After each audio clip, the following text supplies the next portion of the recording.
喺推動創新同經濟發展嘅過程中，政府資助計劃一直為企業同機構提供重要支持。隨住申請數量持續增加，資助申請涉及大量資料，審批流程亦高度制度化。點樣提升效率，同時確保審批公平同準確，成為關鍵課題。為咗回應呢個需要，香港生產力促進局推出重點 AI 應用方案 Pistachio 開心果。呢個系統係我哋內部孵化並成功應用嘅成果，亦係全港首個專為政府資助計劃審批而設並已獲專利嘅 AI 技術方案。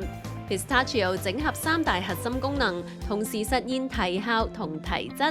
首先係 RAG 問答式機械人，同時可以用對話方式即時查詢申請條件、流程同審批準則，大幅減少翻查文件嘅時間。第二係中央知識管理窗口，將歷史申請同研究資料系統化整理，建立單一可信嘅知識來源。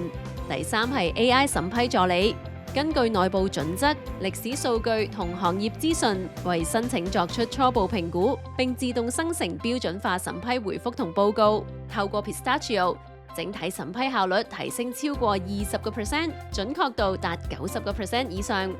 自推出以嚟，系統已經持續支援大量資助申請審批工作，成為同事日常不可或缺嘅智能助手。展望未來，人工智能將會持續推動公共服務創新。